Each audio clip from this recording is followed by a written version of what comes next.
When Christopher Columbus discovered Cuba's amazing flora and extraordinarily abundant turquoise fishing waters, he declared that this was the most beautiful land he'd seen anywhere in the world. Yet he couldn't possibly know the extent of the wonders that lay just a few feet beneath his boat. 5 centuries later, Aún en esas circunstancias, Cuba y la revolución cubana seguirían luchando y seguirían resistiendo. 60 years of isolation, embargo and lack of resources have forced the Cubans to carry out ecologically driven policies, eliminating pollution from heavy industries and chemicals from agriculture and industrial fishing. The consequences of this imposed isolation is a heritage both exceptional and surprising.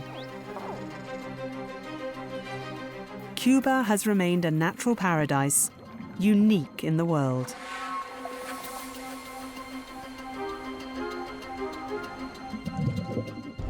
But on this island, the size of Switzerland, the downside is that the lack of money and resources has meant Cuban scientists have not always been able to extend their research over the whole of the territory. And all of a sudden, the march of history sets off again. Todos somos americanos. The island's isolation is coming to an end, and it's predicted that in the next 5 years, tourism will rise from 3 to 7 million visitors a year for a country with barely 11 million inhabitants. Neither the population nor the island's ecosystems are prepared for this. Along with Eduardo Abreu, Leslie Fernandez and Alexi Ruiz, 30 or so scientists from the Department of Ecology are caught up in a race against the clock. They have no more than 2 or 3 years to find the indispensable zones of reproduction, highlight the species in danger, and root out the animals that cause harm.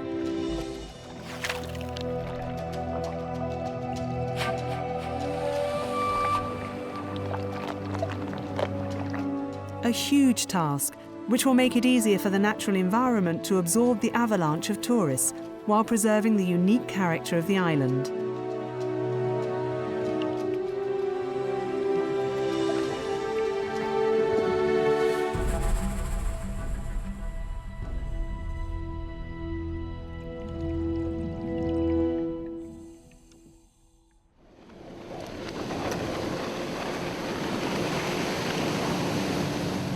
Biologist Leslie Fernandez is amused whenever a rare handful of tourists turn up on one of the 600 deserted islands of the Queen's Gardens archipelago. They're all aware of how lucky they are to set foot on this natural reserve. They feel like they've arrived on Virgin Island, where the animals, never having encountered humans, will be nothing but friendly. The Queen's Gardens are one of the best preserved regions, not only in Cuba, but in the whole of the Caribbean. This region resembles what the Caribbean looked like several hundred years ago. Today, a careful and sustainable tourism model is developing. The right management procedures are being put into place so that tourism and the natural world can cohabit here.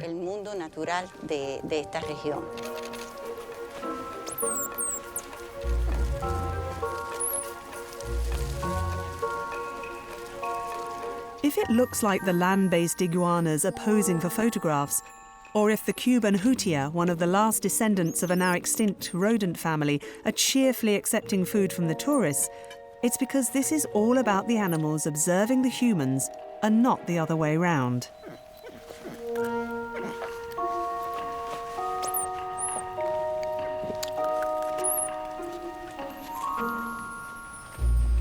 Leslie has spent 2 years recording the behaviour of both photographers and animals and has come up with figures limiting the number of tourists, how much they can feed the animals, and how often they can visit the archipelago. This allows the animals to maintain their natural lifestyle despite the presence of visitors.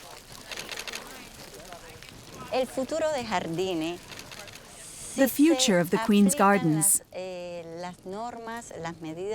If the management norms, which we've set up here, are put in place, then the future will be marvelous. Well, very good, I would say. But for that, these decisions must be respected. Otherwise, there's a risk of losing what is still the jewel of the Caribbean.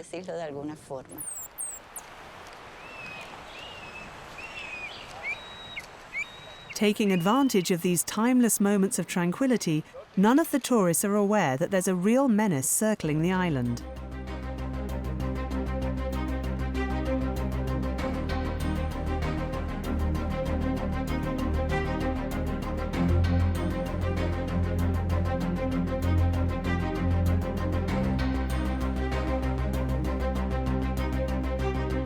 In all likelihood, this crocodile was driven away by a tropical storm, or by the construction of new seaside resorts, and has found its way from Florida to Cuba, a distance of 300 miles.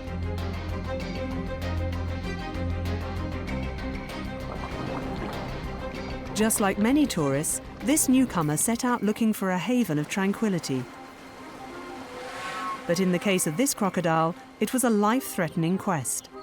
For this journey of 2 to 3 weeks in the high seas is a tough challenge for a cold-blooded animal who tires easily.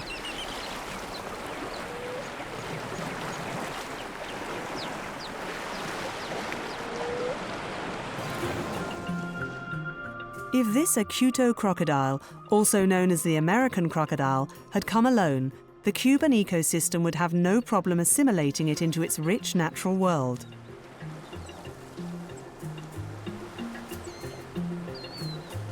As it goes deeper into the mangroves, familiar sounds seem to catch its attention.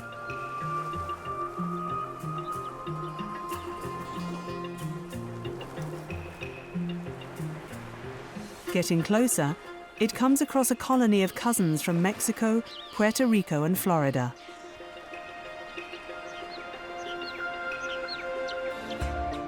These American crocodiles are a seawater and swamp species, which can grow up to 20 feet long and weigh half a ton. The Americans are roaming around the territory of the native Cuban crocodile, the rhombifer.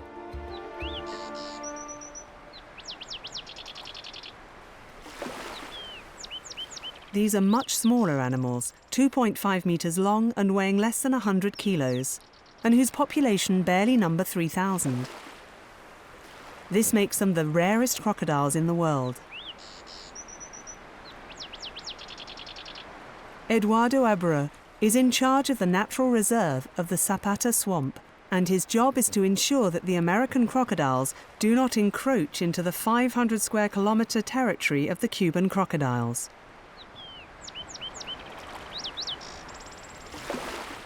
He's partnered by Gustavo Souza, who reintroduced 200 Cuban crocodiles from his breeding farm into the wild last year. Their aim? To extend the rhombifera's natural territory and fight against their extinction.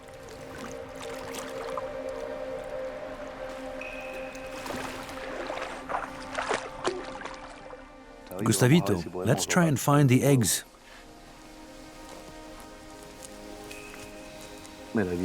Here. I think I can feel some here. Yes, and over here too. Okay, let's take away the earth. It seems the nest. Oh, I've got one here. Look. Look here. There are several altogether. Be careful, don't pull them out too much. I'd say they're eggs which are less than 50 days old. So that means we can work with them because the embryo will already be fairly strong. But we have to handle them carefully because the way we hold them has an influence on the temperature inside the egg. Look at the color on top, and look at the size. That means that it's a fertile embryo, because when the eggs are laid, many of them are unfertilized.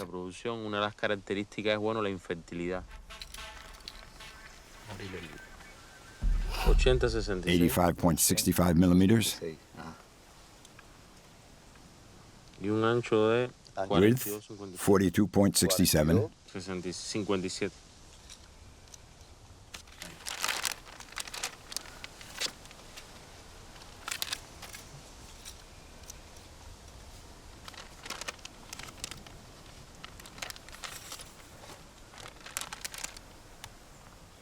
How much does it weigh? 100 grams. So, Eduardo, we're going to reconstruct a nest, but be really careful, because in our research on the Cuban crocodile population, as well as counting them and localizing them, above all, we have to be extra careful with the nests. It is absolutely vital that the two men put each egg back in its precise place in the nest, which is warmer in the centre than on the sides. With crocodiles, the temperature of the egg determines the future sex of the animal. Below 31 degrees, it will be a female. Over 32 degrees, a male. 40 days later, the baby crocodile bites through the shell with a temporary tooth that will soon fall out and calls out, whimpering for its mother.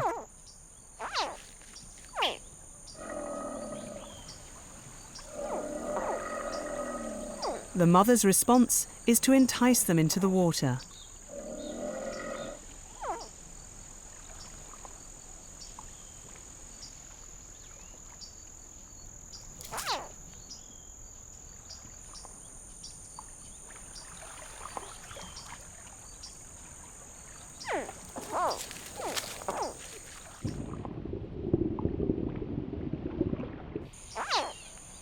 For their first 6 months, 90% of them will be eaten by predators, such as vultures, snakes, or cannibalized by male crocodiles.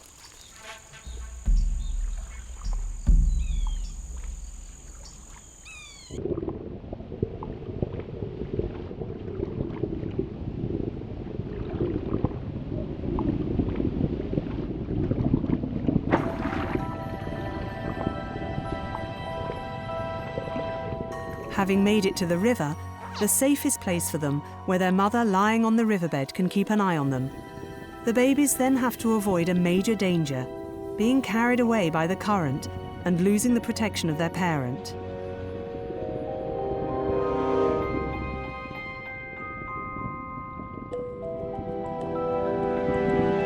For their first 2 years, until they reach 50 centimeters long and become too big for most of their predators, they live under the tight protection of their mother.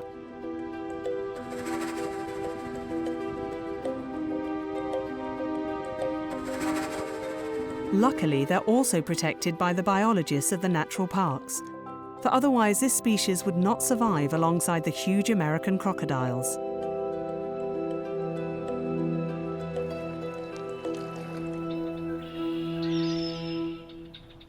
In the 6,000 square kilometers of mangrove swamps which surround Cuba, these little crocodiles are far from being alone. This is where the young of more than 1,200 different animal species make their first tiny steps. Without the mangrove, 2/3 of Cuban aquatic species would simply disappear.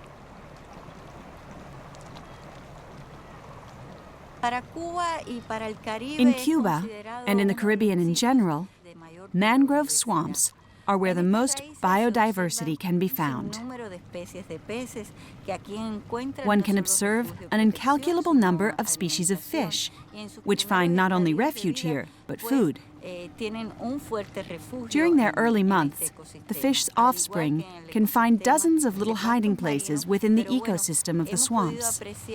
Undoubtedly, the mangroves represent the largest reservoir of juvenile fish in Cuba.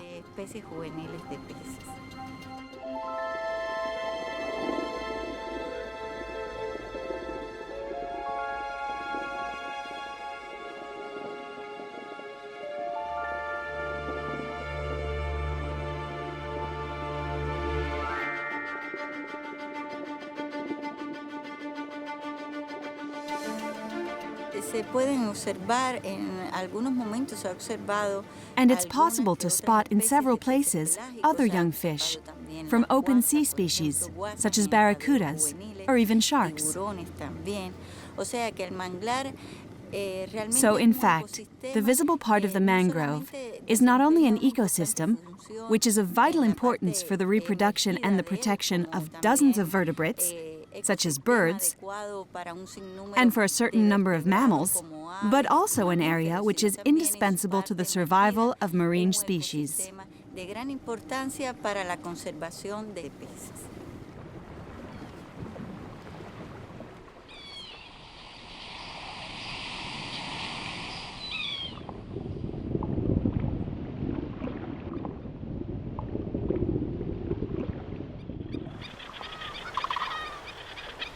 Cuba wouldn't be the natural paradise that it is without the mangroves. They protect the coastlines from damage by cyclones and tropical storms. After the rains, they help to filter out the mud, which is the principal cause of the choking and destruction of reefs, which can be observed in almost all of Central America.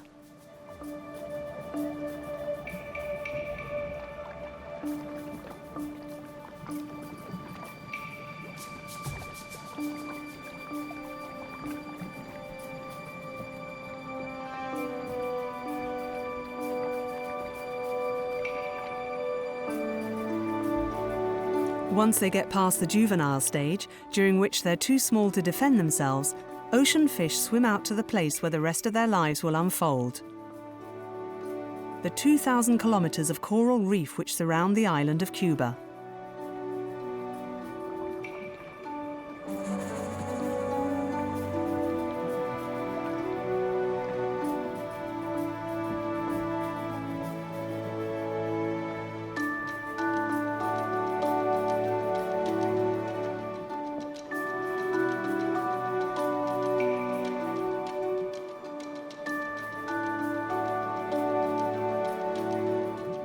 Whereas half of the coral reefs around most of Central America have disappeared, the Cuban reef, which is considered the richest reef in the world, has been totally preserved, thanks to the slow development of the island.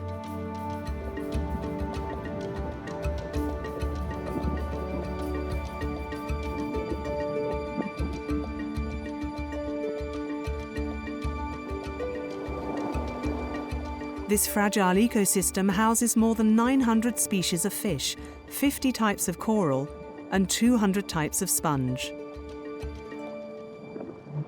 However, the price of fame could be fatal. 17 reefs, adding up to nearly 800 kilometers in length, are now open to fans of scuba diving, and the demand is ever increasing.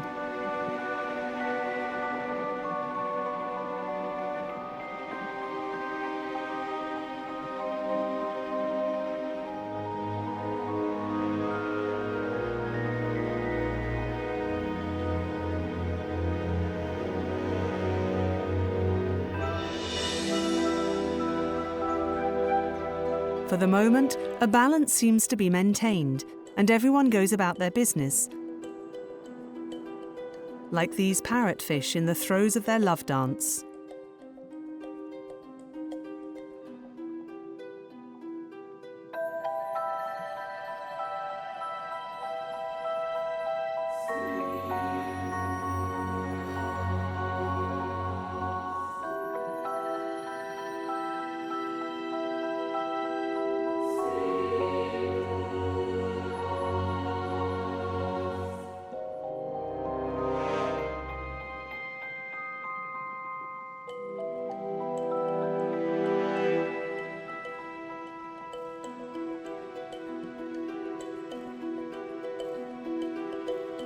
A complex sanctuary of wilderness in total harmony, seemingly unchanged for thousands of years.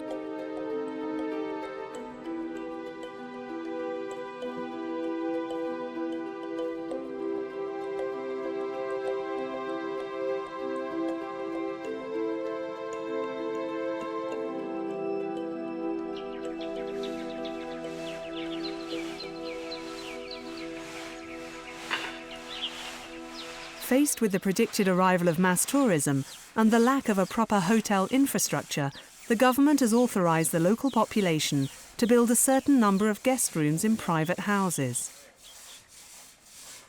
Without access to modern materials due to the embargo, the builders are forced to turn back the clock to old, forgotten techniques. They're rediscovering a surprising maritime heritage. Hello. Hello, how are you? Very well. What's the rock like? Not too hard? So-so, it's a bit difficult. When you work with rock here, do you ever find sea fossils? Yes, we do find some. In fact, come and see what we found here. Ah, it's a bivalve, a fossilized shell. It's proof that there's marine sediment here. And in this limestone, did you find anything else? Absolutely. We found lots of things. Look, here's a fossil which seems very rare. Oh, that's really interesting. It's a tooth from a shark which lived here 30 million years ago, during the Pleistocene era, an era which came to an end 1.5 million years ago. It was a huge animal. This is a very interesting discovery. I'm going to show it to one of my friends who is a shark specialist. All the fossils found here are from marine animals, because this limestone is entirely composed of marine sediment. This was the ocean floor before Cuba appeared. Everything which sank to the bottom accumulated here and helped to create this particular type of rock. You're really doing some major work here. Before the island of Cuba ever existed, a shark measuring nearly 15 meters, called the megalodon, 3 times as big as the largest great white shark of our era, dominated the ocean depths for more than 20 million years.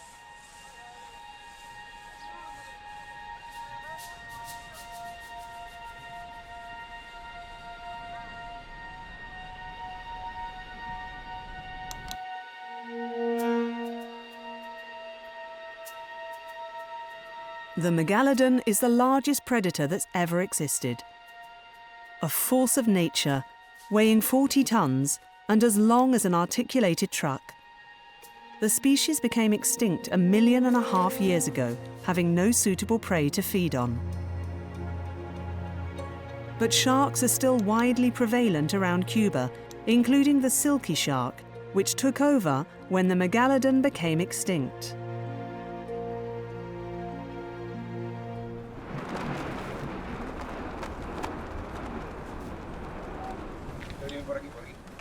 "90% of the world's shark population has been wiped out in the last 50 years, and 40 million of them are still being hunted every year." But Cuba is in no way affected by this situation. The island is a real refuge for all tropical shark species. In fact, the island is probably the last remaining productive and birth zone for many of them. This is the job assigned to Noel Lopez. He dives every day for months amongst the sharks to try and section off the key mating and rearing areas so that scientists from the protected marine parks can more easily prohibit any commercial shark fishing. To achieve this, they're going to try something innovative so that they can study the sharks without having to catch them.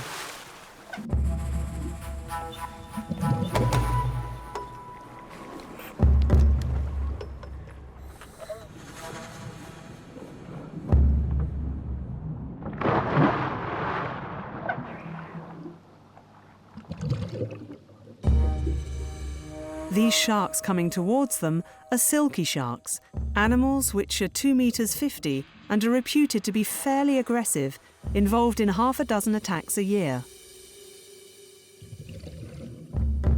But Noel stays calm because he's developed a secret trick.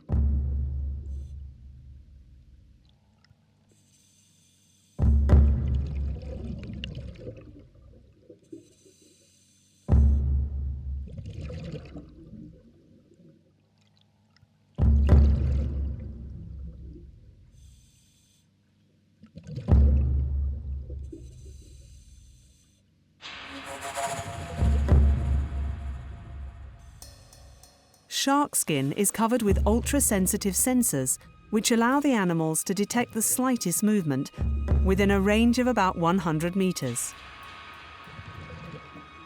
By squeezing and folding the end of the shark's fins, Noel induces a sudden influx of information which the animal feels right through its body. This totally confuses the messages reaching the brain. The sharks instantly fall into a state of paralysis called catatonia. This gentle method enables the divers to work out the length, age and sex of the animal without having to catch it and remove it from the water.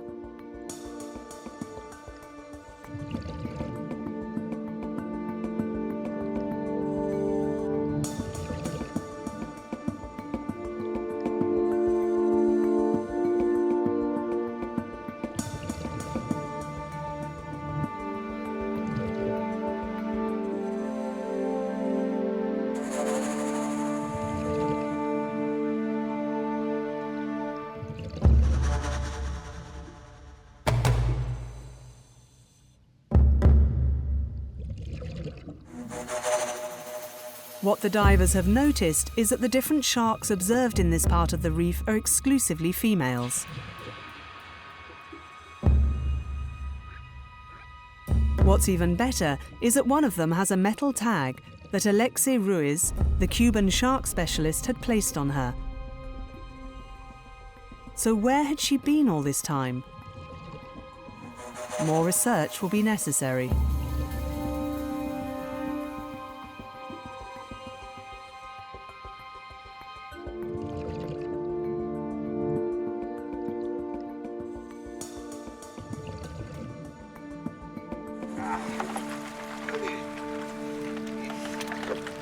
So, how did it go? Very well. How many sharks did you see? 6. 6 sharks.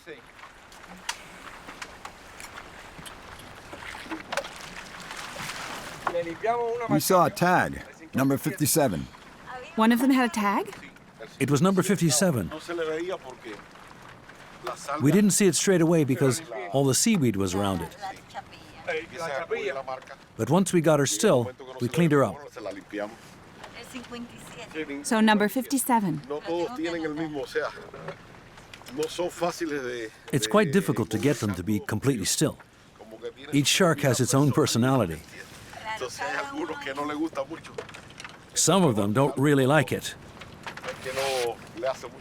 And they move around so much, you have to let them go.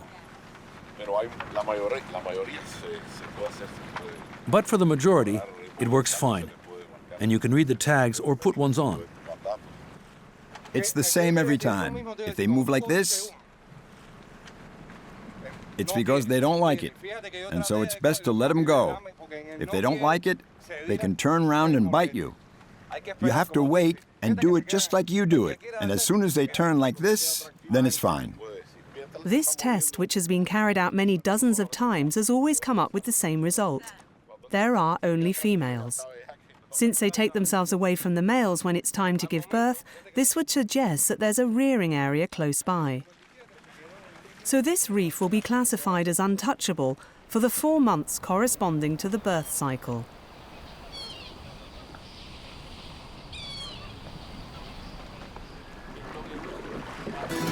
Eduardo wants to be able to prove that Cuba is indeed one of the rare birthing areas in the Caribbean for silky sharks. Time is short, and in the hope of confirming his theory, he's going with Alexei Ruiz, the specialist, deep into the heart of Las Salinas.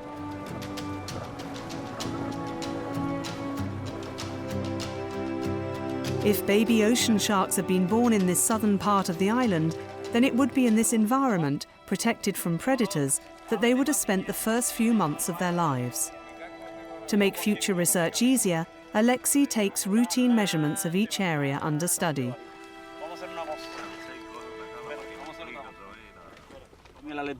So, give me the temperature. 25.1 degrees centigrade. Oxygen, 62.4 over 100. 62.4 over 100. Now, can you give me the salinity? 42.3 grams per liter. Okay, you can turn it off now. And this evening, we'll compile all the measurements that we've got.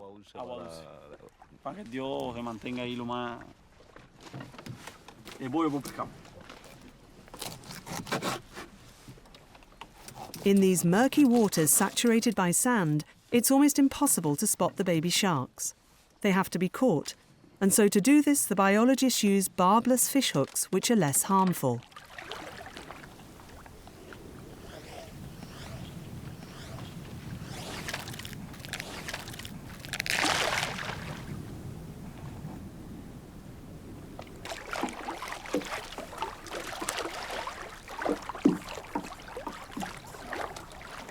For hours on end, the fishermen search every nook and cranny of the Las Salinas.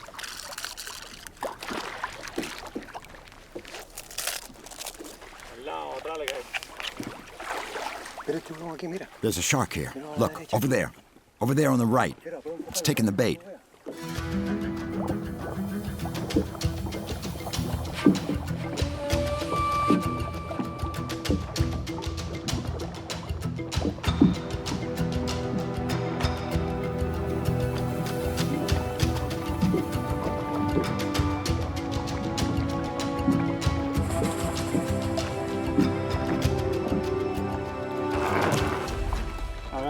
Hold it there, with the head on this side. So first, I need you to tell me how long it is right up to its fin. 84 centimeters. Now let's find out what sex it is. Did you write down that it's a male? Hold it by its head.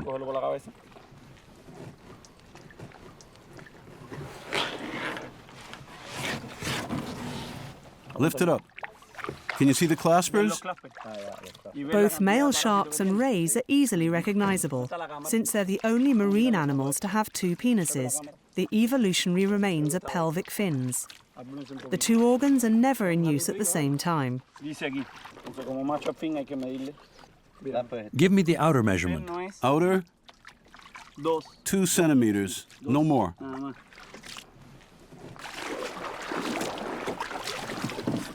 So now, let's give it a number. We're going to use a tag with a plastic head, which is important. Let's do it. The marker goes right in the middle of the first dorsal fin. Gently, and the shark feels nothing. We just need to test that the tag is holding okay. Number of the marker, write it down. I'll spell it out. Okay? CD. CD. Yes? 00. 0. 4. Take the hook out of the mouth. You just have to pull. Perfect. This cataloguing of sub-adult sharks will be carried out over the next 2 years and should help to confirm the presence of a reproductive area.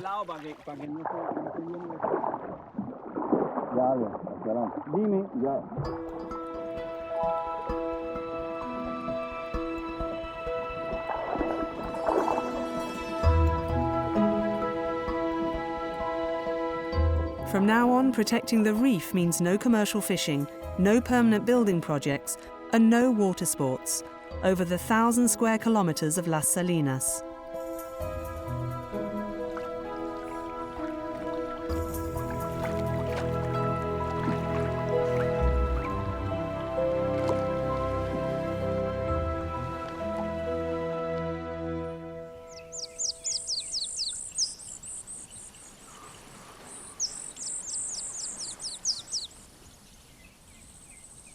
But in fact, tourist complexes are one of the major issues that the Ministry of Ecology have to deal with.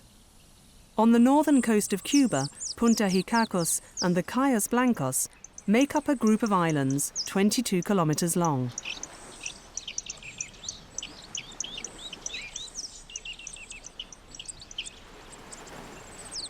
A succession of hotels and natural resorts which were constructed hurriedly and don't always conform to correct environmental standards. The Cayos Blancos are home to mangroves and royal palm trees, as well as being an important reserve for more than 70 species of birds, 5 of whom are native to Cuba.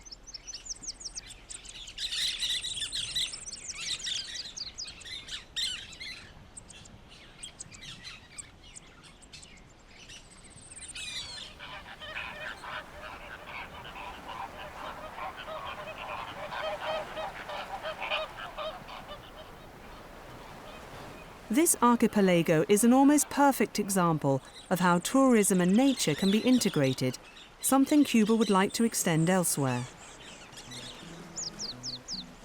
But some hotels were built too close to the coastline, and therefore to rectify past mistakes, the regional authority has taken a radical decision concerning one of its own state-run hotels.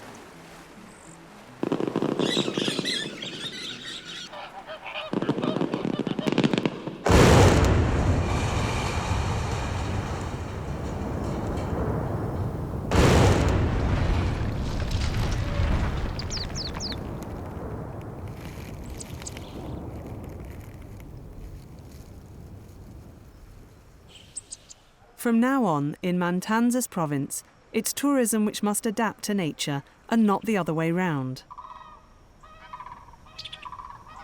In order for nature tourism to succeed, the Ecology Ministry has some alternative ideas, such as floating hotels. By definition mobile, each hotel only stays a few years in the same place. then moves a few miles away to another spot, and so on.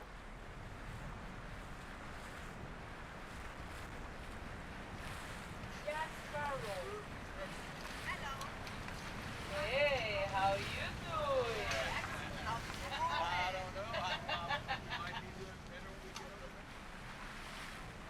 10 floating hotels house the same number of guests as a 5-story building with 150 rooms.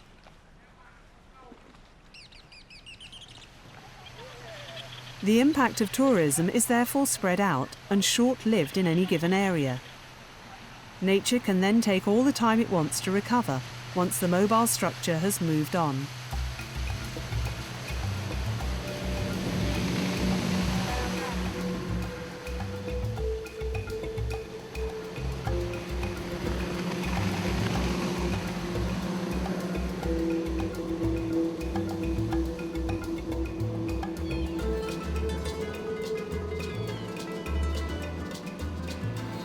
Staying in these hotels in the heart of the wilderness is a unique experience, since it enables tourists to come into direct contact with some of the area's remarkable animals.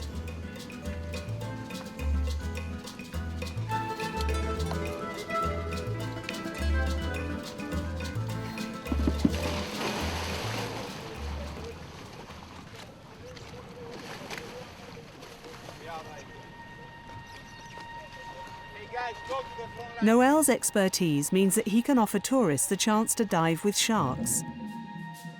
But it's a complex operation. Sharks within a radius of less than a kilometre are attracted by the low-frequency sound of the motors and by the commotion caused by divers, and they soon arrive. Then, to keep their attention, bait is used. But only a small amount, to avoid creating a feeding frenzy, which would force the divers rapidly out of the water.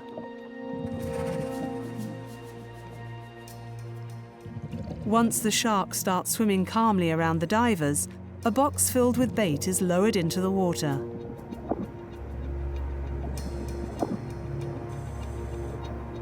The predatory nature of sharks is stimulated and means that they'll instinctively seek out where the smell of the food is coming from, while knowing that it's not from the divers.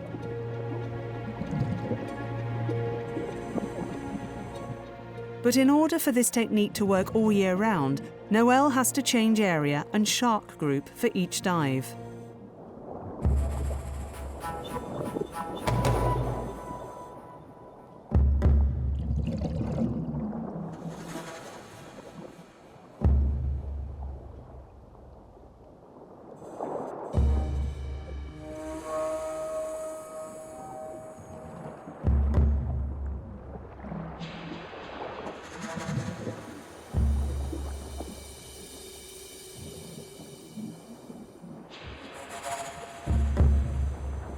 It's a technique based on the curious nature of sharks, and it enables divers to take some incredible photos in safe conditions and without interfering with the shark's natural behaviour.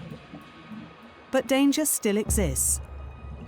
If a shark becomes frustrated at not finding enough food, it could suddenly attack a diver. Or worse, the sharks could associate boat, divers and food together. Even just going swimming would become risky.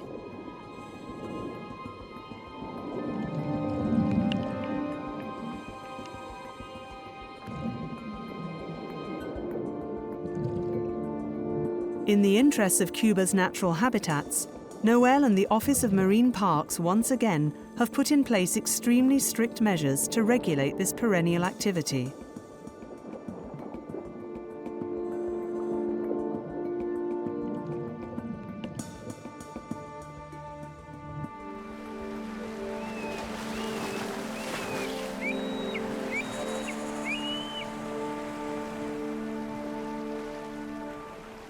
In this aquatic paradise, there's an issue which needs Noel and Leslie's urgent attention. It's hard to imagine that one of the Central American reef's worst nightmares was caused by just 6 fish who escaped from a Florida aquarium during Hurricane Andrew in 1992.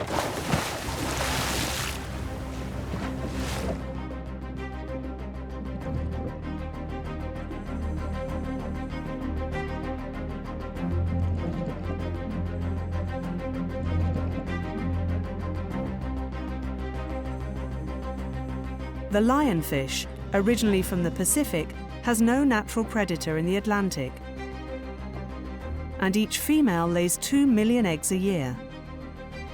In 10 years, lionfish have invaded the whole of the Caribbean, including Cuba.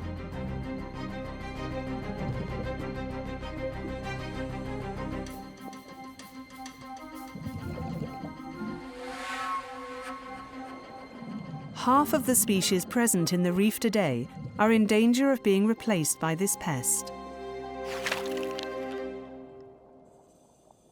It's a huge problem for which there doesn't seem to be a solution.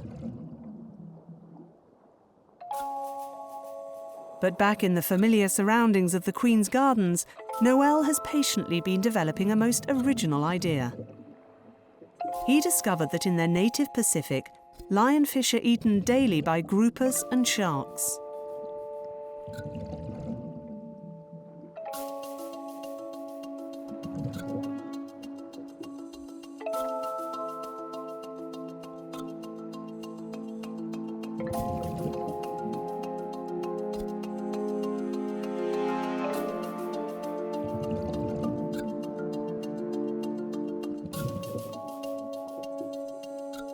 So their Caribbean cousins just need to be persuaded that lionfish are a perfectly edible prey. The extremely poisonous spines are what worry the predators. The groupers have to work out that their pallets made of cartilage will protect them from the spines, but there's only one way of finding out.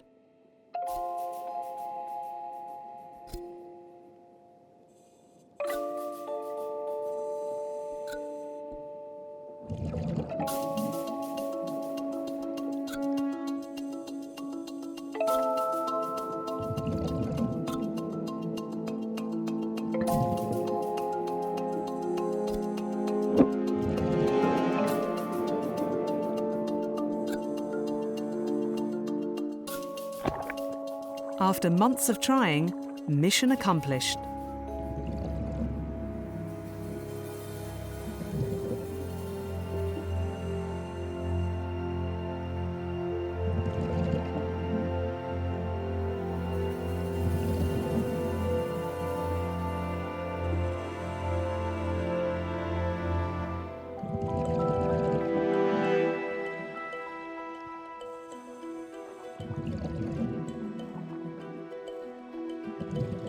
Sharks are more easily persuaded.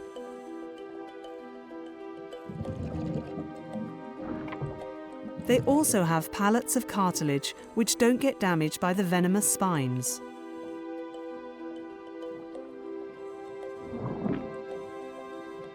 After 3 years of hard work and patience, it seems that Noel and his team's approach has successfully taken off and been emulated along the 150-kilometre Queen's Gardens Reef.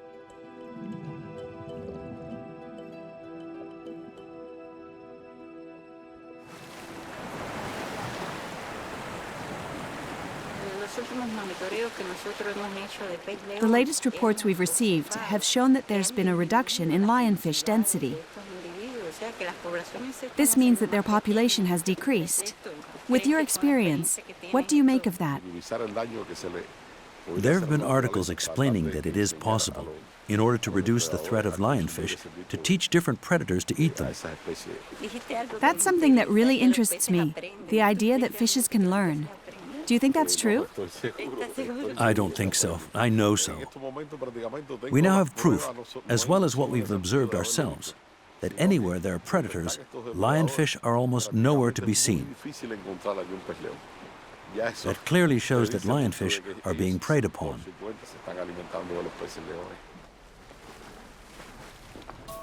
So now indigenous fish can slowly but surely return in numbers.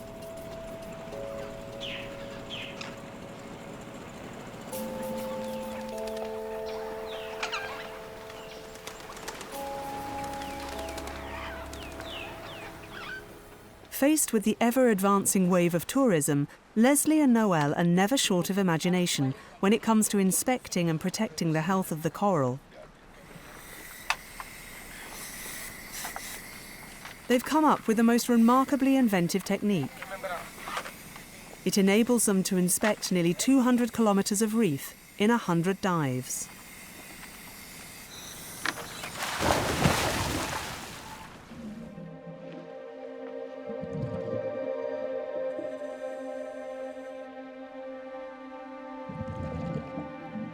Coral polyps are animals similar to jellyfish and which stick to surfaces and form a limestone skeleton around themselves. The accumulation of billions and billions of these animals make up the coral reefs.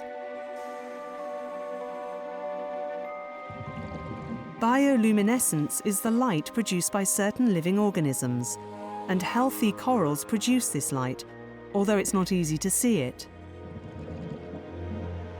An intense blue light activates luciferin, the chemical compound which creates luminescence. So by wearing a yellow mask which blocks out the blue spectrum, the coral appears in a completely different aspect.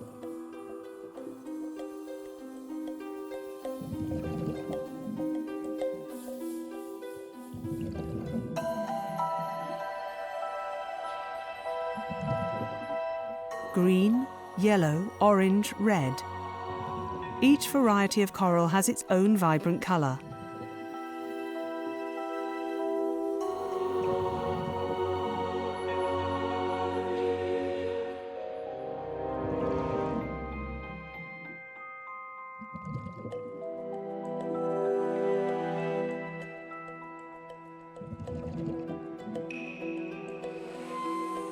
Leslie and Noel enter into a world that humans rarely get to see, as if nature has given them a fish-eye's view. The reef lets them into its world, at once both infinitely fragile and endlessly powerful.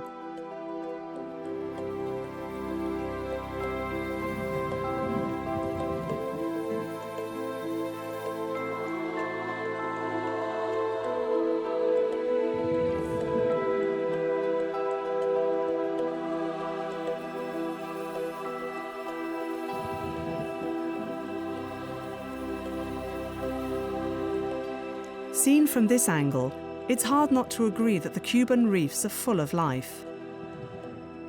But at the same time, it's clear that the slightest touch of any bit of coral means destroying dozens of polyps. 200,000 divers today, 500,000 in 5 years' time.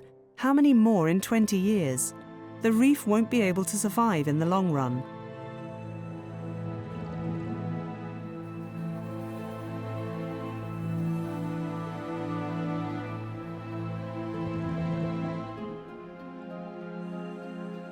Which is why the National Centre for Protected Areas has taken its latest decision.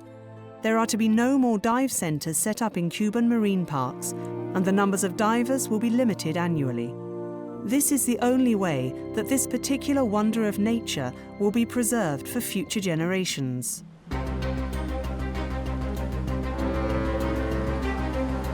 Cuban people, both proud and aware of their country's natural riches, don't expect a saviour from the outside.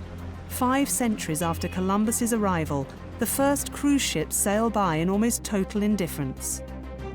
But this nature-blessed island, this ecological paradise, will gradually become a jewel, rarer by the year.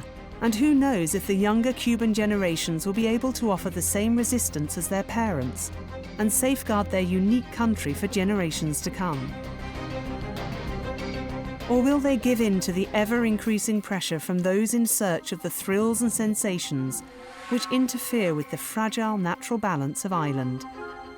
Only time will tell.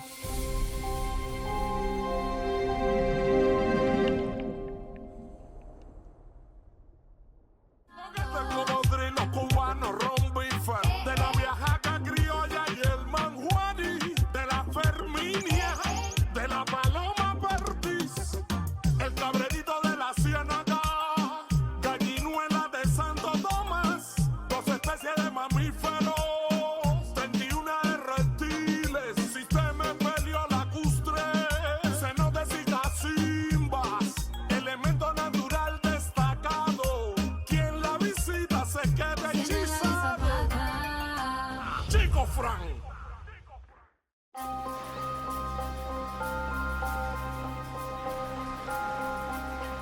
When Christopher Columbus discovered the wonders of Cuban wildlife, he declared that this was the most beautiful land he'd ever set eyes on.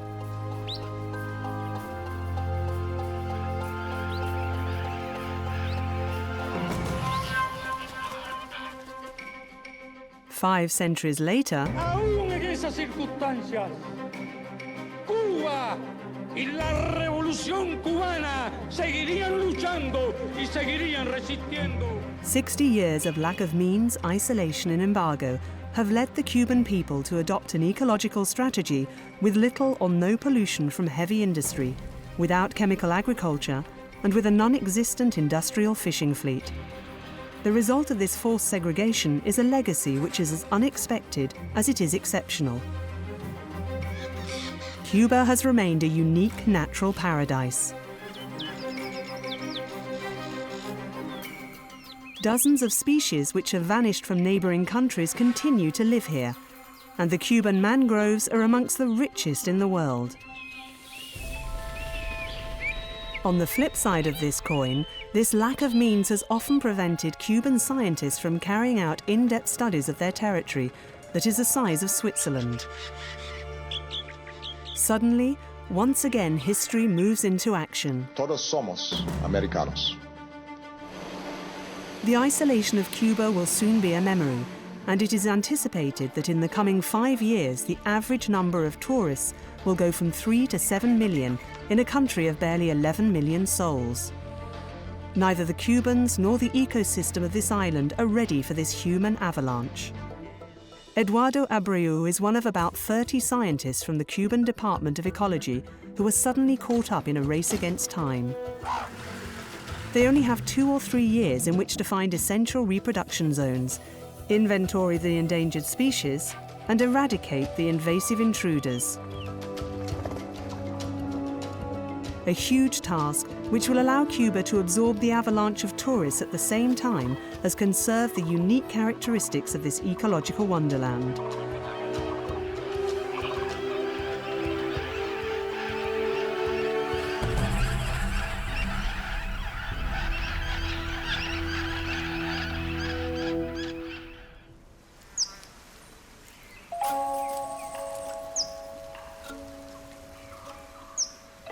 Cuba is so teeming with life that the first challenges to be taken up are apparent to everyone.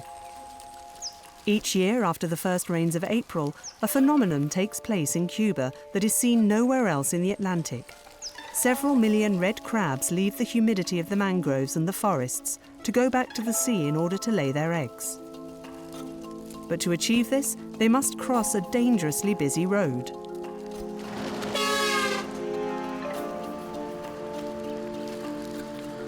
Despite the limited number of cars at the disposal of Cubans, tens of thousands of crabs lose their lives during this ordeal, leaving only the slippery carpet of their crushed bodies to bear witness. It's the same thing every year. The road is covered with crabs, and they're not even edible. Sometimes you'll see 6 or 7 cars pulled up over on the side because crabs have punctured their tires. Between the crystalline lagoons and the wild mangroves, over a distance of 40 kilometres, this migration crosses the only road linking the principal tourist centres of the island's south coast, a problem which Eduardo urgently needs to resolve. The southern region of Cuba, the Zapata swamps, are a growing tourist attraction, meaning that national and international tourism increases the region's population enormously. For example, in the spring, at the end of each week, we find ourselves with 25 to 30,000 people who, naturally, use transport to get here. So we are faced with the massive destruction of crabs, which are crushed under the wheels of cars. It's an element that needs to be studied quickly in order to avoid, or at least minimize, the terrible effects of this massacre on the red crab population.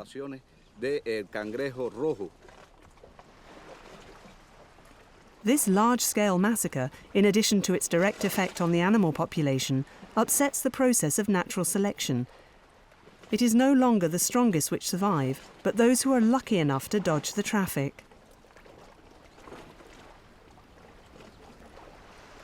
These exclusively land-dwelling crabs have a particularity which obliges them to face this ever-growing danger.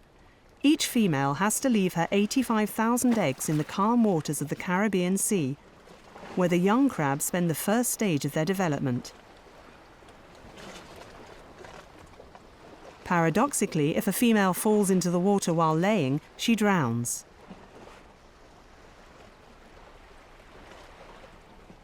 Two months later, the young crabs, which have been spared by the numerous predators, leave the aquatic life behind them and cross back over the road to return to their forest dwelling. If the 20,000 cars which daily await them give them the chance. Thus, the young crabs return to the 6,000 square kilometres of mangroves of the Zapata swamp.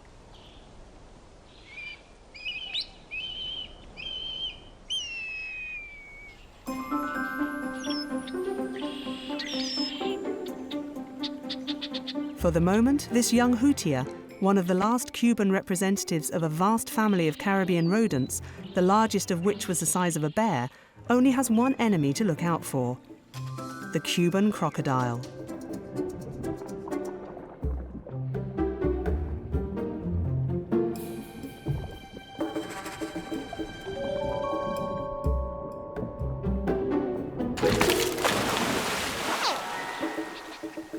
Well aware of the agility of this predator, these rodents are rarely caught napping.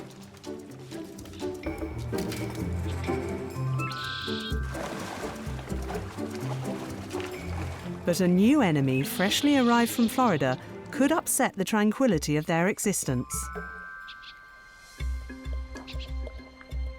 Eduardo and Gustavo Souza, in charge of the Boca de Guama crocodile farm, are checking to see if the newcomer is encroaching upon the Cuban crocodile's space. There are two very different crocodile populations in Cuba: the acutus, commonly known as the American crocodile, and the rhombifur, which is the true Cuban crocodile. The American crocs live just about everywhere, but the only Cuban crocodiles living in the wild are found within quite a small area in the Bay of Pigs, the Ciénaga de Zapata. This means that if you analyze the crocodile populations of the world, the Cuban crocodile stands out as the species which is the most rare, and consequently, it is in great danger. Added to this, American and Cuban crocodiles can interbreed and reproduce. The Americans enter Cuban territory, forcing us to tackle the problem of hybridization, which is a real danger for the Cuban crocodile population. There are only 4,000 Cuban crocodiles still living in the wild. This population would sink without trace if it became crossed with the American population, which is much more powerful and can measure up to 6 meters long, compared to 2 meters for the Cuban species.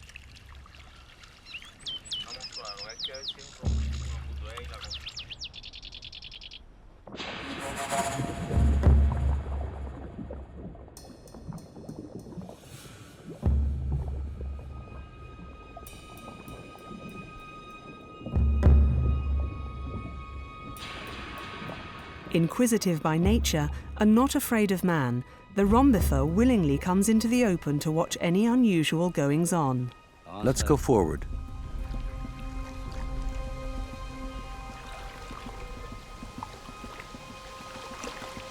Look at that.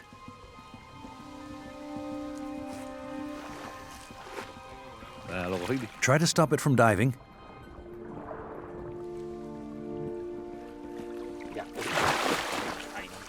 Have you got it? Hold on to it. Go around. They now need to check if it's a rhombifur. It's a rhombifur. Gustavito has a secret trick. When he exerts pressure on the crocodile's eyelid, it instinctively calms down. There. You see the scales sticking out and the color of the eyes? Yes. It's definitely a rhombifur. And at the end of the snout, there are no perforations. For a long time, it was believed there was only one species, but recent genetic testing highlighted the singularity of the Cuban crocodile. Look at the pattern of the scales. You have 2, 2, 4, and 2. It's definitely a rhombifur. We'll take a scale sample for genetics. Do you have the sample bottle? The only way to be sure that the animal isn't a hybrid is to carry out a genetic concordance test. Mind your hand. I'm going to release it. Let go if you like. I'm holding it tightly. The sample is a way of cataloging it, so we'll give it an identification number. What number are you up to for rhombifers? This one will be number 231. This way we'll have more information if we catch it again. In order to safeguard the rarest crocodile species in the world, tourism will be capped within its vital habitat.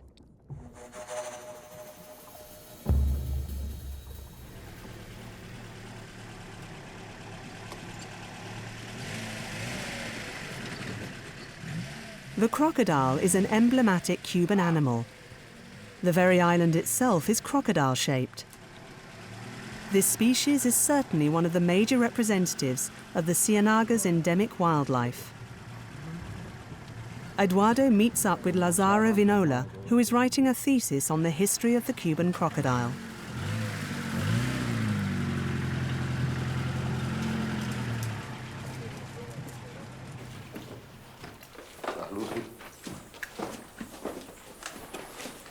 Lazaro is paying a visit to one of the excavation sites he's working on. Eduardo considers it important to find out precisely when the Cuban crocodile's feeding habits changed.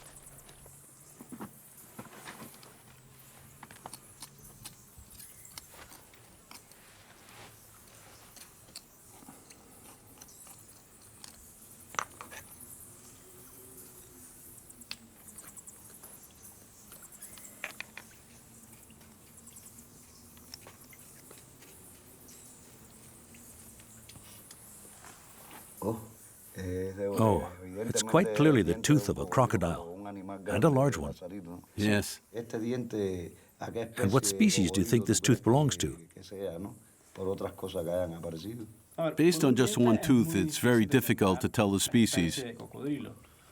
But we found bones as well, parts of the skull from which it's possible to determine that it's a rhombifer.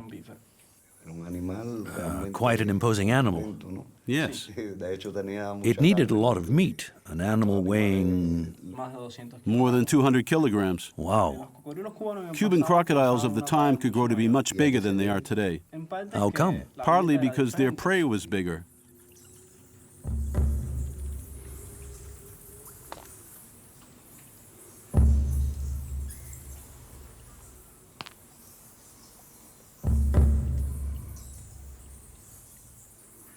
Over the time you've worked here, have you managed to establish which period these archaeological finds, these bones, date from?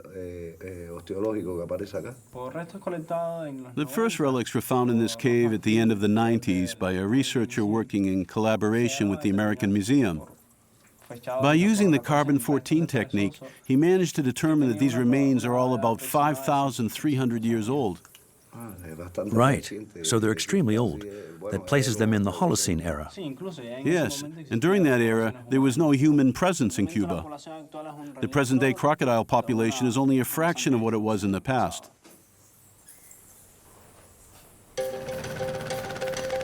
The problem of invasive species like crocodiles is extremely worrying and urgently needs to be resolved. But while some of these invasions came about naturally, one was the result of serious human error.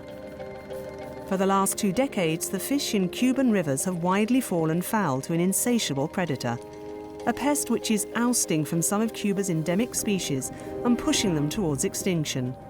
This menace has a name: the Chinese catfish. But what is this fish from the other side of the world doing in Cuban rivers?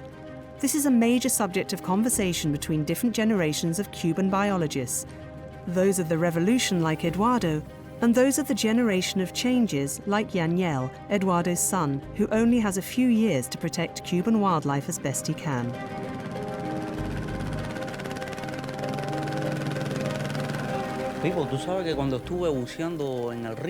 You know, Dad, when I go diving in the rivers, I've noticed there are still huge numbers of catfish.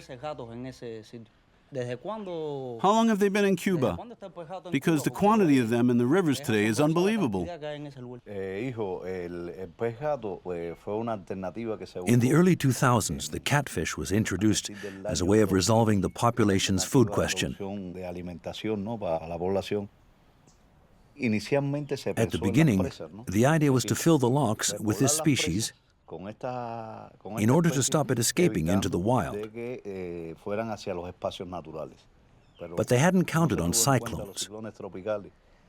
And that was when Mitchell struck, a very powerful cyclone. The locks overflowed and all the larvae escaped into the rivers of the Ciénaga de Zapata. To deal with Chinese catfish, Cubans use nets to block the rivers and funnel all the fish into pockets where they become trapped.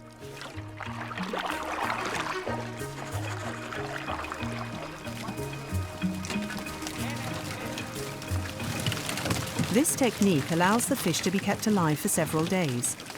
Each time Ignacio goes to the traps, he releases the Cuban species and just keeps the catfish. This way, the local fish can regain the upper hand. I remember that in the past, the number of catfish was incredible. When I dived in places like this, they would come bumping into my mask. Is it still the same today? No, things have changed. For example, to give you some figures, at the time, they were catching more or less 18 tons of them a year. I'm talking about the beginning of the 2000s. But now we catch about 2 tons. Would you say fishermen are strongly encouraged to catch catfish? Is turnover and pay reasonable? These days, the government pays us very well for catching catfish.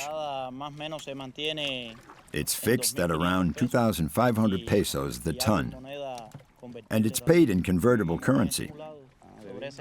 Yes, there's a real incentive.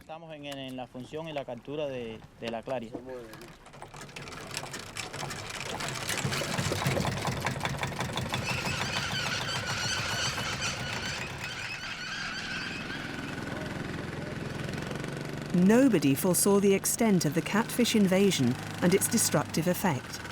To deal with it, an even more ferocious predator needed to be found: man.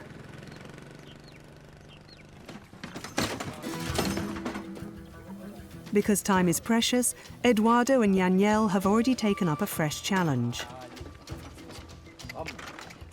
Cuban biodiversity seems to be cracking in many places. Is there not one problem-free place on this island?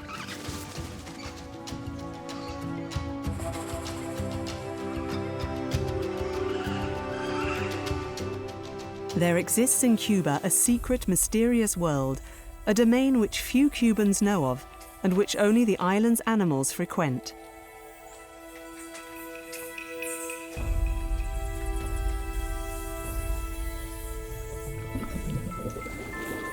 Spread over 1/5 of the island's subsurface, a labyrinth of caves, funnels, rivers and underground lakes captures water coming from the mountains and plains and carries it without further contact with the exterior towards the coastal mangroves.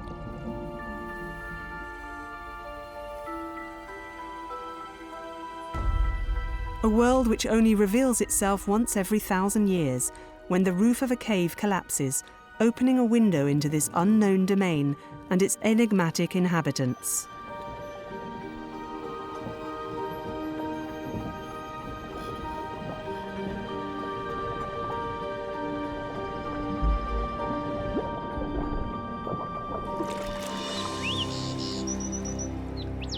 Studying these rocky faults, known as cenotes, is far from being a simple business for Cuban biologists.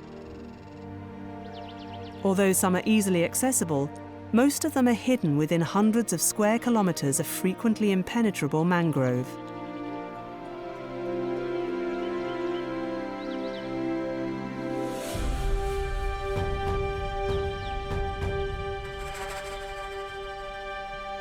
Eduardo, Yaniel and teams from the park need to check one by one if the cenotes are free of invasion by American crocodiles, catfish, or the slightest pollution, because within this closed system, one invaded zone would contaminate the entire underground world.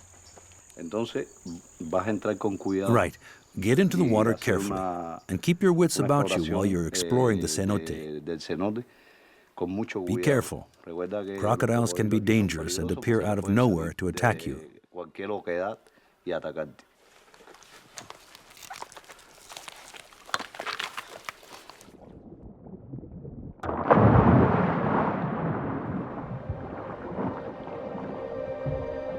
This sunken forest slowly became petrified.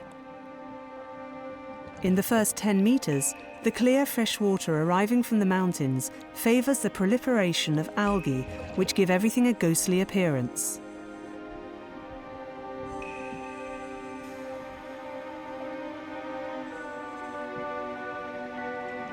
As for the bottom of the cenote, it is filled with salt seawater, fluctuating to the rhythm of the tides.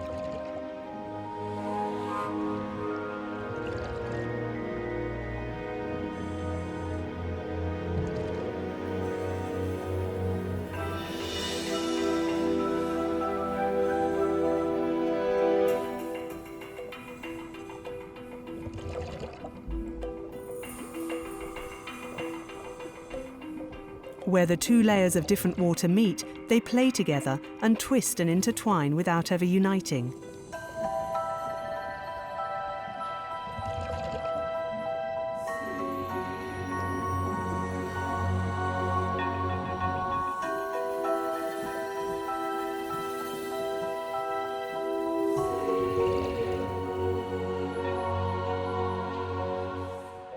Overcome with curiosity, a crocodile leaves its hiding place to study this strange visitor more closely.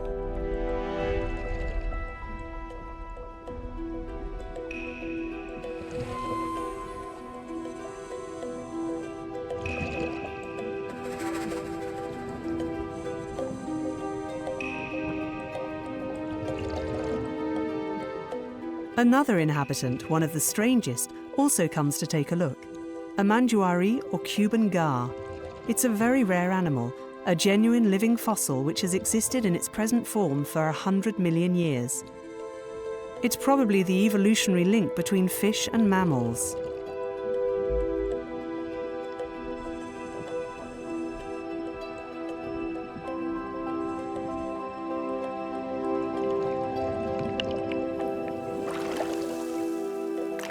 Did you see any crocodiles?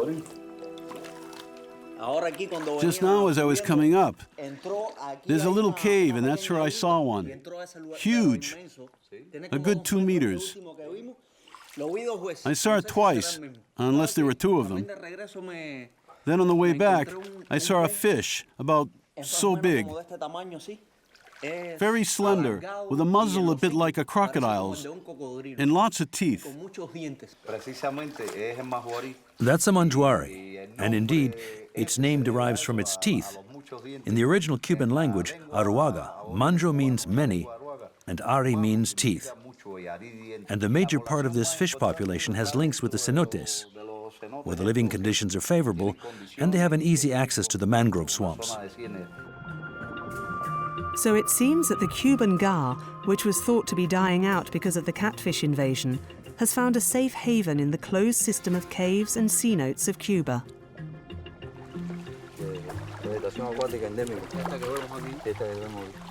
Continuing his research, Daniel meets André Hurtado, who, to counter the predicted disappearance of these prehistoric Cuban fish, has set up a highly efficient emergency plan.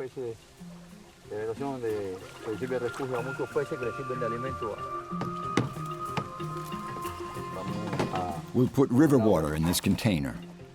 To avoid any thermic or chemical shock, the fish are firstly acclimatized in a cool box. André has dedicated the last 10 years of his scientific life to raising these rare fish.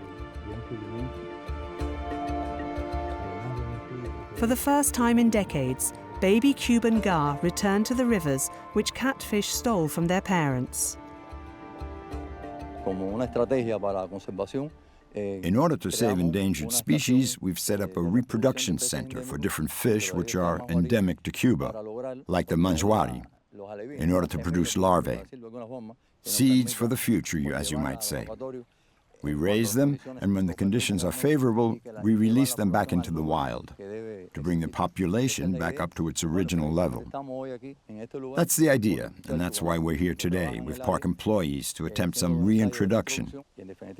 We believe that this is the right place and time. Andre, why was this particular place chosen for releasing baby manjuari? Take a look. The water is calm, there are plenty of places to take refuge, and there are a lot of little fish to prey upon.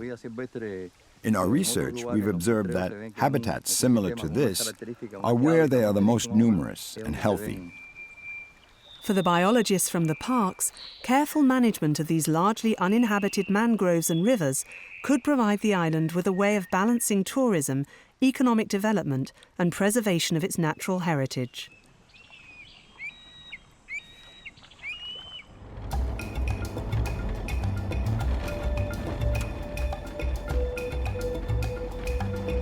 Although safeguarding the natural environment is a priority for Eduardo and the natural park employees, another sizable problem needs to be resolved. It is in direct opposition to the dream of an ecological paradise and needs to be controlled quickly. This is a country where the average monthly salary is €20, 50 for a surgeon.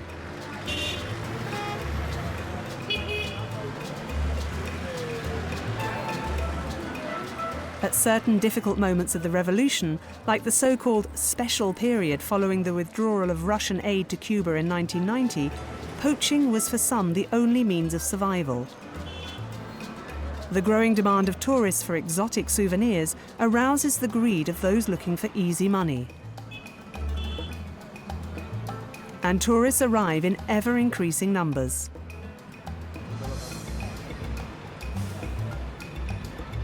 With a market of €100,000 million per year, animal trafficking represents the third largest source of illegal income in the world after drugs and armaments, and a major battle for the biologists of the natural parks.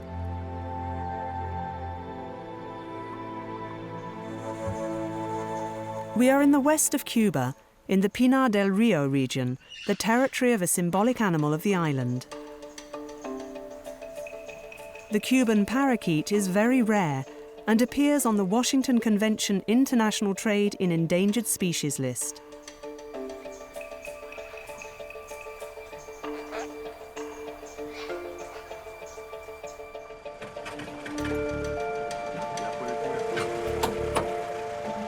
Eduardo has come to meet Armando, who runs a program dedicated to saving and reintroducing these unique birds. Hi, how are you? Is the reproduction going well?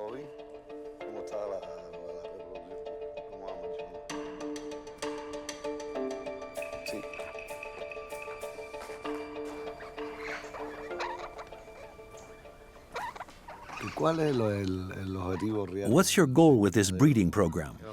We're part of a large network involved in protecting species.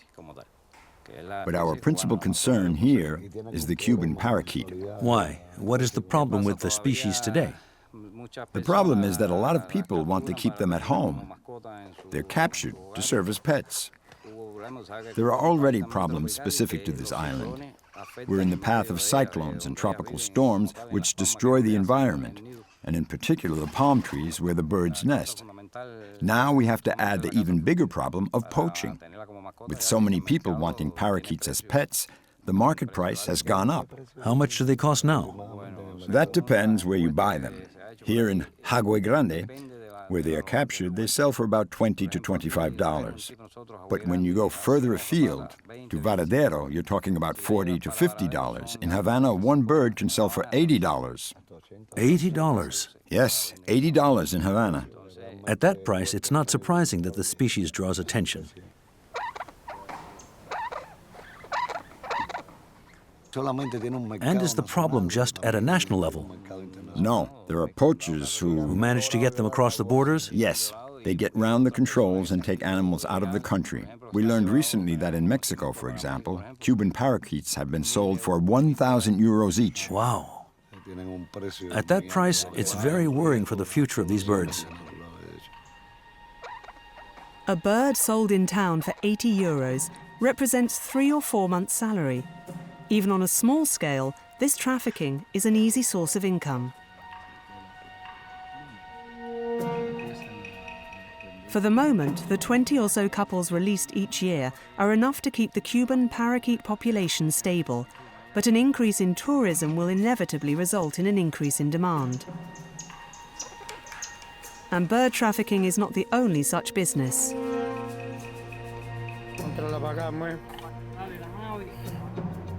Upon returning to his inspection of the Zapata swamp, Eduardo is confronted with a case on a worrying scale. He's acquired access to an extraordinary document seized by Cuban customs officers. Faced with the size of the threat, Eduardo has urgently called in Roberto Tarragona, known as Toby, a pioneer in Cuban ecology. I'm sure they're near to Mañadero. Me too. And you, Gustavito? Take a look at the size of those crocodile heads. Yes. And this type of ecosystem is typical of the zone.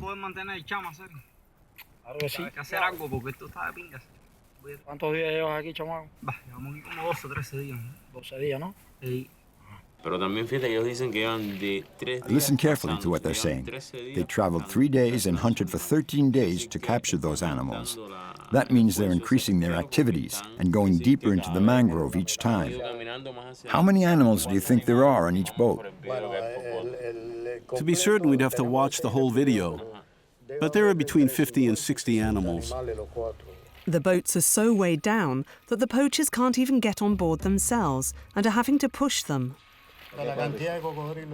Comparing the number of crocodiles by boat with the price of the meat, there's about $3,000 worth there.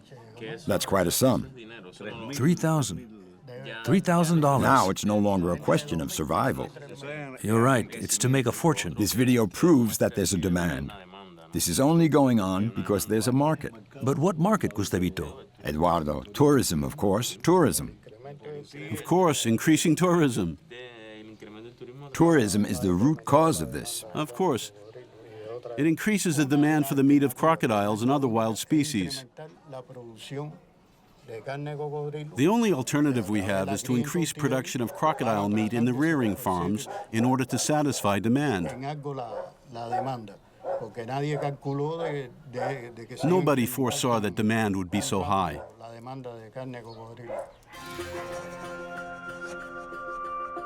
For Gustavito, this video proves 2 things. On the one hand, the program for reintroducing rhombifers to the wild needs to be boosted, without delay. But he also needs to increase the number of American crocodiles being raised. At the moment, the crocodile farm produces 1 ton of meat each year, destined exclusively for the tourist industry.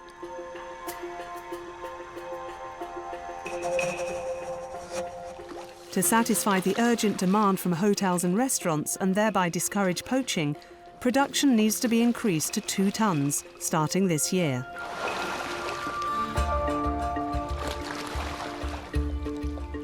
Let's hope that within 4 or 5 years, the rhombifer crocodiles will repopulate most of the zones which they occupied originally, and that the increase in population will remove them from the list of endangered species. To achieve this, poaching needs to become clearly illegal. Today it is not condemned under Cuban law.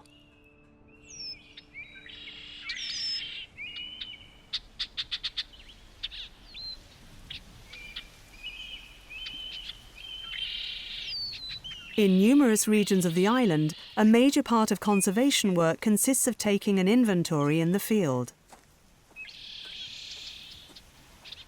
Next, it is necessary to evaluate the risk of pollution or destruction of the natural habitat which pressure from tourism or uncontrolled industrial development could provoke.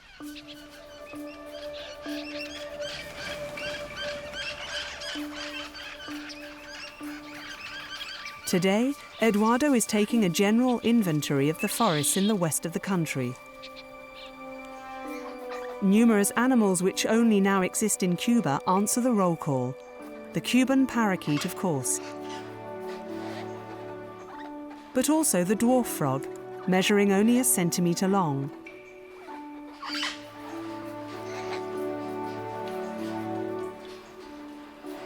And the polymeter, known as the painted snail because of its various colours.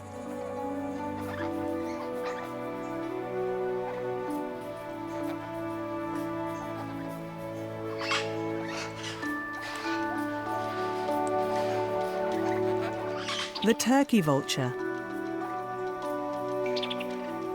the blue-headed quail dove,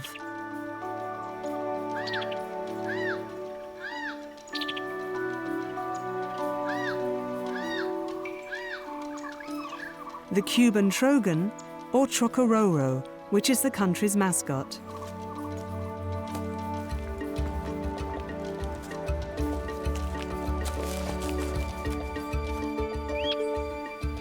And the Cuban false chameleon, which is the only lizard capable of changing its colour and appearance.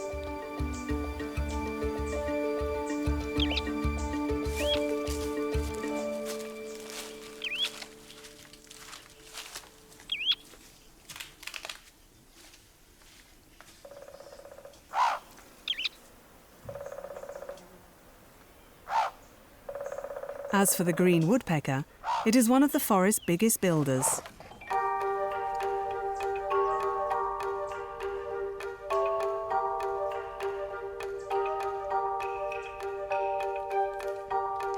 To please the female, the male tirelessly builds new nests, transforming the palm tree trunks into blocks of apartments which are quickly snapped up by eager new residents.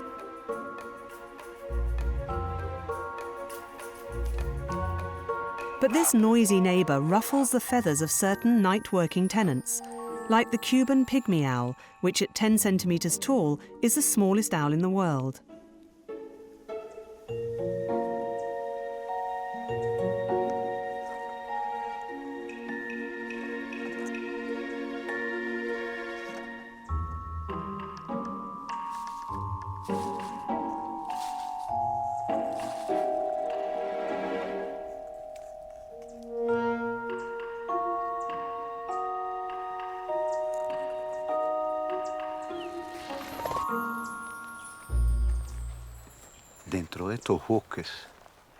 In this wooded area, the palm trees are the smallest. Sometimes the tops are cut by lightning, leaving just the trunks. During their reproduction cycle, the woodpeckers hollow out numerous cavities at different levels.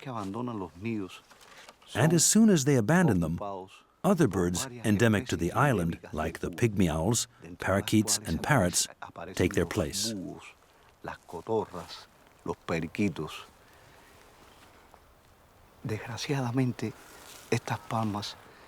But unfortunately, these palm tree trunks are cut down by poachers during the hatching period so that they can collect babies and eggs to sell them.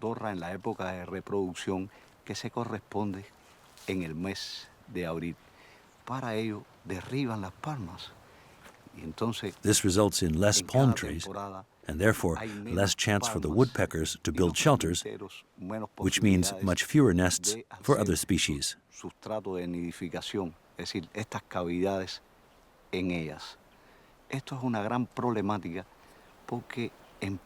It's a real problem for us because we're beginning to see competition between the species, which is highly detrimental.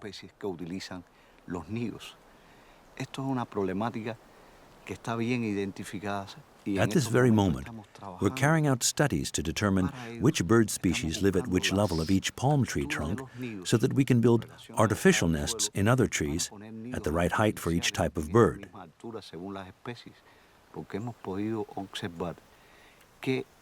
This way, we can make up for the numerous missing palm trees.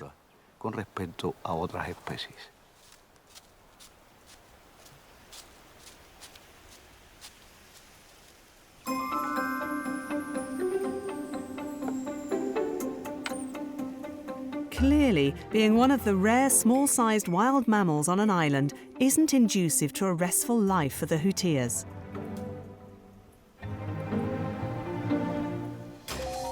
Silent and quick, a rainbow boa has already noticed it.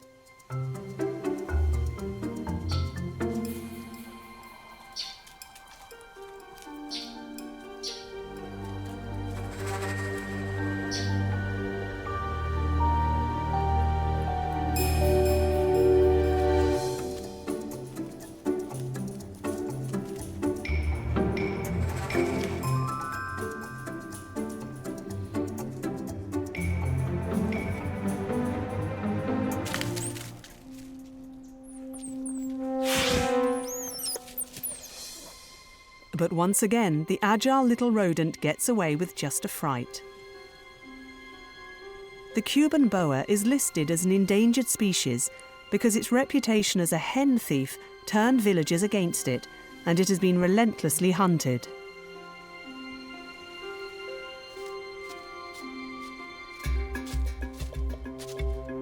Eduardo believes that once this forest has been accorded the status of a wildlife sanctuary, the boa could have a long-term future here. He just needs to catch a few dozen of them to estimate the density, gender, and age of the population.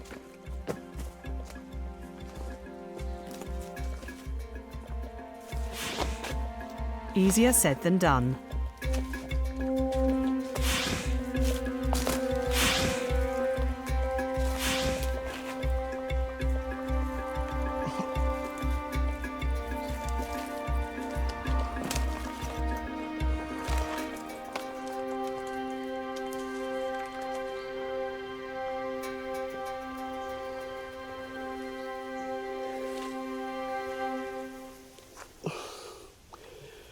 Unos 70. 1 meter 70. Faced with the richness of the wildlife which he encounters during each visit, Eduardo is in no doubt. The forest of Vinales needs to be recognised as a priority conservation area.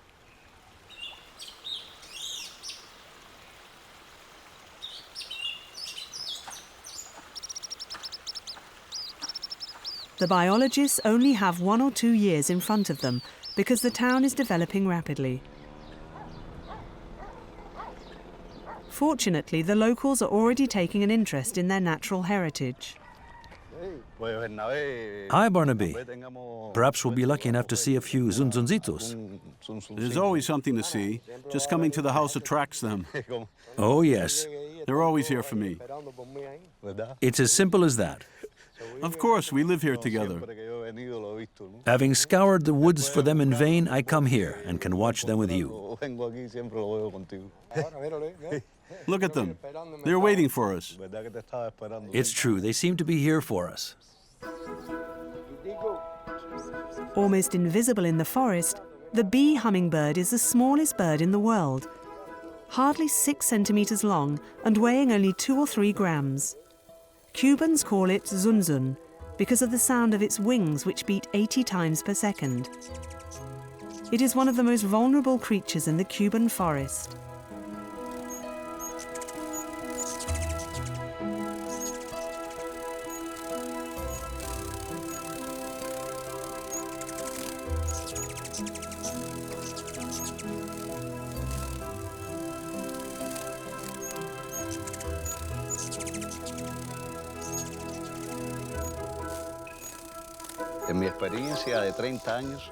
In 30 years of study, I have never seen zunzun and zunzuncitos in one and the same place. You've really created a very special space for them here. Yes, I think you're right. Firstly, it's a question of giving them a lot of love and care. Then they need to be given food and protection from animals which can harm them.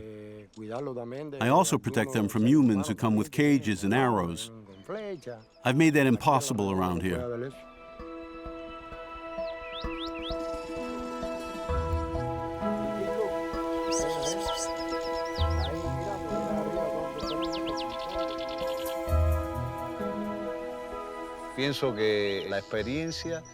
You know, what's going on here is unique, and it's a wonderful achievement. It just goes to show how even an individual action can make a difference.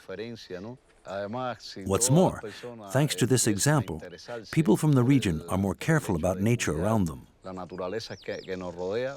Tourism is increasing, and this will bring economic benefits to the local population.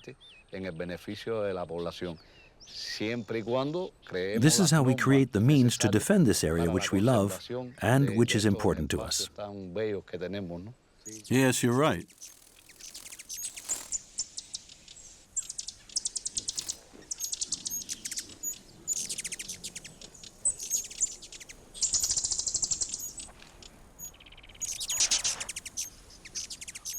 The good state of health of the Cuban lagoons and mangroves is vital for the future of all the wetlands of Central America. Why? Cuba is the principal and virtually the last migration corridor for birds between North America and South America. Without Cuba, there would be no possible stop-off for these long-haul travellers. An ecological catastrophe. Eduardo meets the ornithologist Lourdes Muica for an inventory-taking expedition in the Zapatas swamp in the south of the country. Look, it's nice and open here for counting. It's a classic feeding ground, wouldn't you say? Look, there's a heron. And those are white ibis. There are some young feeding with the adults. Oh, yes. The young are not the same color. There are some egrets, too. Roseate spoonbills. Spoonbills, yes.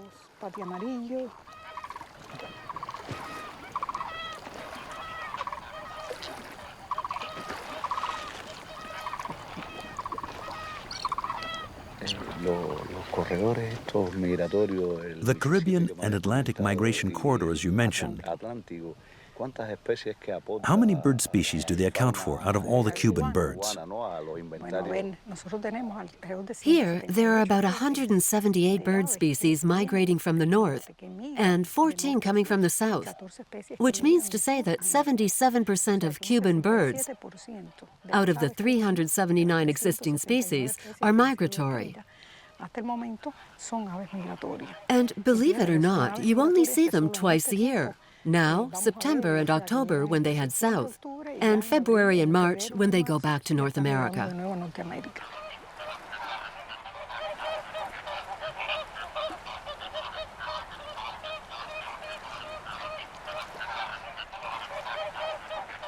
All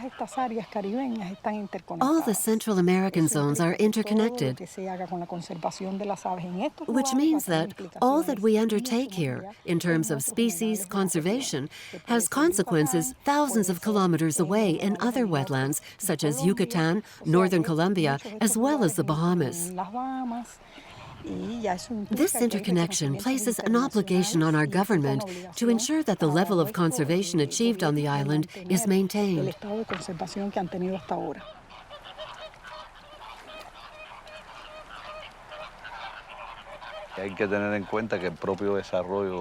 Yes, but we need to take into account that the development of tourism could be a disturbing factor. Absolutely. We're going to need to be careful about the number of tourists who can enter each zone. Those of you who live here need to pass the message on. If tourists come here, it's not just because the name Ciénaga de Zapata is known.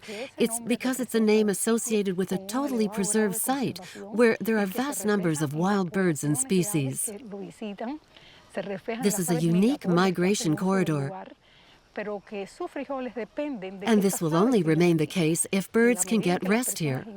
The population needs to understand that this natural heritage is the greatest wealth they possess, and that it attracts people and money here. So the inhabitants need to be involved in this conservation. They need to be part of the solution, not the problem. The 5,000 kilometers of Cuban coastline are home to half of the mangroves of Central America. Animals such as Florida's white pelicans, which were not seen in Cuba 10 years ago, now come and settle here, because in Florida, as in all the other Caribbean countries, the increasing construction of hotels and marinas is resulting in the disappearance of wildlife.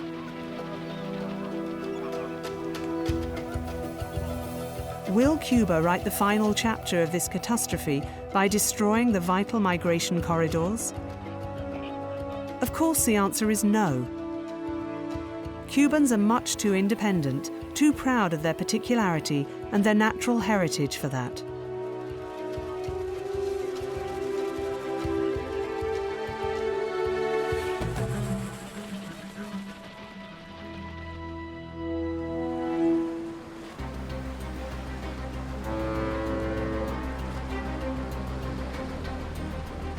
For 10 years or so, many Cubans have been travelling abroad for work or to visit relatives. This cultivated people is well aware of the detrimental effects which could come about through the sudden lifting of the embargo and an influx of easy money. 5 centuries after Christopher Columbus, the arrival of the first giant ship goes almost unnoticed. By a strange twist of fate, the arrival of the cruise ships coincides with a staggering discovery. The only venomous mammal species in the world, thought to have completely disappeared, the aguta, has suddenly made a reappearance in the island's undergrowth. Will it become the mascot of tomorrow's Cuba, the symbol of the great Central American wonderland? Only time will tell.